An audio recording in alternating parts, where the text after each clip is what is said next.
Assalamualaikum warahmatullahi wabarakatuh. Perkenalkan, nama saya Muhammad Arifin Ilham dari Prodi Pendidikan Bahasa dan Sastra Indonesia 2023. Di sini saya akan menjelaskan tentang apa itu morfem dan jenis-jenisnya.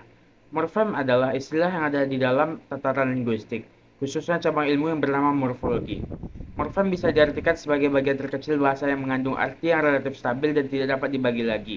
Artinya, morfem dapat berupa kata atau bagian dari kata yang tidak dapat dibagi lagi menjadi bagian yang lebih kecil. Sebuah kata masih bisa dibagi menjadi morfem-morfem penyusunnya. Misalnya kata melakukan, terdiri atas dua morfem yaitu makan dan laku. Kecuali kata dasar, maka kata tersebut hanya terdiri atas satu morfem. Contohnya adalah kata makan dan minum, hanya terdiri atas satu morfem yaitu makan dan minum. Selanjutnya adalah jenis-jenis morfem yang terbagi menjadi beberapa bagian. Yang pertama ada jenis morfem berdasarkan bentuknya. Berdasarkan kebebasan atau keterikatannya, morfem dibedakan menjadi dua, yaitu morfem bebas dan terikat. Morfem bebas adalah morfem yang secara potensial dapat berdiri sendiri dalam suatu bangun kalimat. Misalnya saya, duduk, kursi. Morfem tersebut bisa berdiri sendiri tanpa harus digabung dengan morfem lain.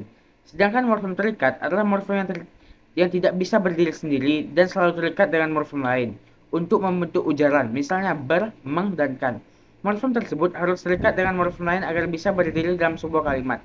Misalnya berteduh, menganalisis, dan sebutkan. Yang kedua ada jenis morfem berdasarkan keutuhannya. Morfem tersebut dibedakan menjadi dua, yaitu morfem utuh dan terbagi. Morfem utuh adalah morfem yang susunannya utuh atau tidak terbagi. Contoh, lari, pergi, angkat, dan lantai. Morfem tersebut utuh susunannya dan tidak terbagi atau terpisah. Sedangkan morfem terbagi adalah morfem yang perwujudannya dalam bentuk morfem diantarai oleh unsur lainnya. Misalnya morfem ke, an. Morfem tersebut bentuknya tidak utuh atau unsur-unsurnya terpisah. Di antara ke dan an ada unsur lainnya, misalnya unsur satu, menjadi kesatuan.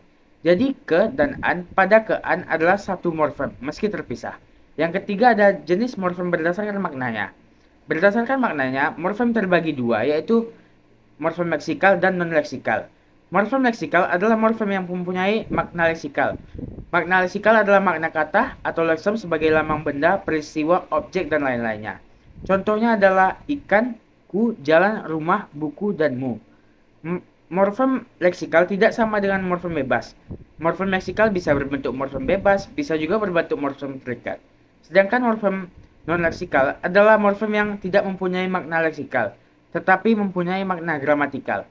Makna gramatikal adalah makna yang muncul sebagai akibat hubungan antara unsur-unsur gramatikal dalam suatu satuan gramatikal yang lebih besar. Misalnya hubungan morfem dan morfem dalam kata, kata dan kata lain dalam frasa atau klausa, frasa dan frasa dalam klausa atau kalimat. Contoh, morfem bermakna leksikal bisa berupa afiks seperti me, di, ter, be. Bisa juga berupa partikel seperti dari, ke, dan wah. Keempat ada morfem segmental dan suprasegmental. Morfem segmental adalah morfem yang terjadi di dalam fonem segmental atau dapat dibagi. Contoh morfem meja. Bunyi morfem tersebut dapat dibagi menjadi meja atau meja.